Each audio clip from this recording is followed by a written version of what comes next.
Hi, I'm John Valentino here on the campus of California State University, Fresno, with Chip Valentino. And we're here to do a video for you regarding clay soil, how to turn frustrations with clay soil into successes. If you like this video, be sure to subscribe to our YouTube channel.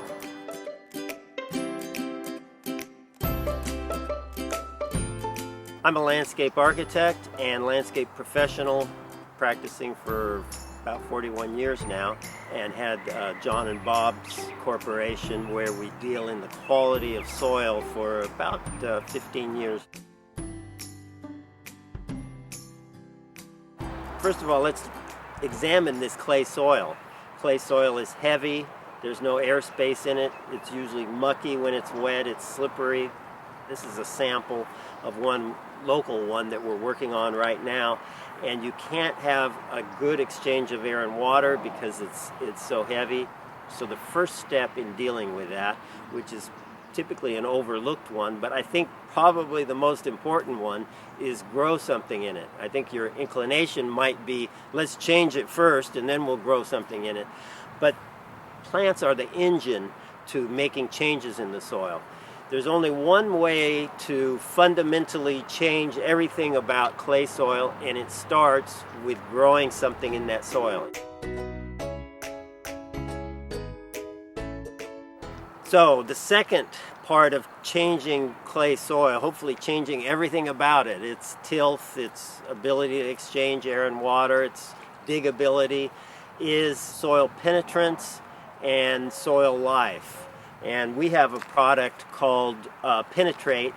One part has bacteria, and bacteria is the lowest form of life in soil. So in your soil, particularly in clay soil, if we're growing something and then we introduce bacteria, then that can begin to be little tillers, and if other things are eating the bacteria, those little tillers multiply, and this life in the soil becomes the basis of changing everything about the soil.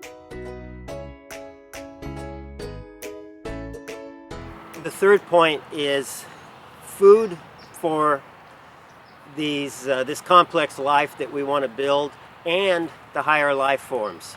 So the food would be in the form of organic matter. We like to use our optimized. That's a very inexpensive, concentrated organic matter that will be very effective. Then the higher life forms are provided by Maximize, and it's a blend. It has mycorrhiza in it, it's got protozoa in it, it's got all kinds of beneficial fungi and bacteria. You do start to see the benefits within as soon as about 2 months. And the permeability of the soil changes. Sometimes you'll start to see earthworms start to appear seemingly out of nowhere, and so those beneficial changes should occur within just a couple of months of starting this process.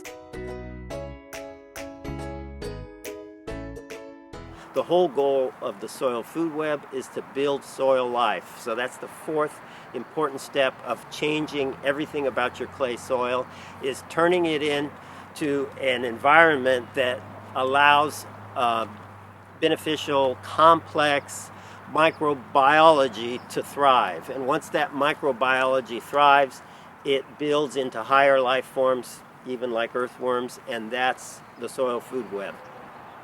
Within a year or two, even though you might still recognize your soil as clay, it will be much different soil. You'll be able to dig in it.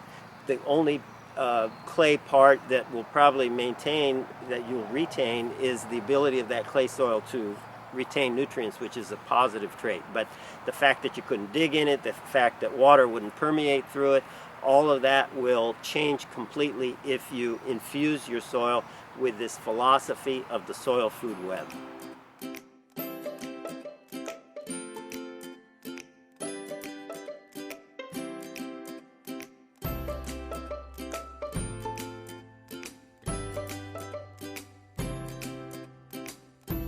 If you like this video, please subscribe.